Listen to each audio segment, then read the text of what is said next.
لاہور کی مقامی عدالت نے غیر ملکی خواتین سے مبینہ زیادتی اور اغوا کے مقدمے میں گرفتار 4 ملزمان کو 5 روزہ جسمانی ریمانڈ پر پولیس کے حوالے کر دیا۔ عدالت نے آئندہ سماعت پر تفتیشی افسر سے رپورٹ طلب کر لی۔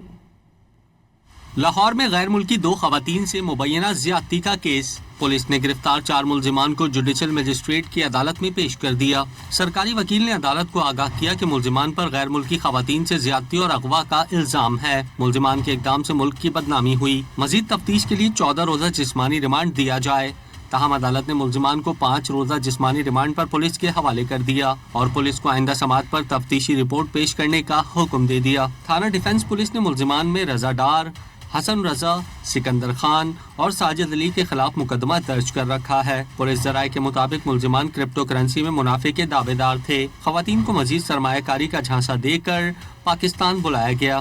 خواتین 29 جون کو لاہور پہنچیں، 5 جولائی کو واپس روانہ ہونا تھا۔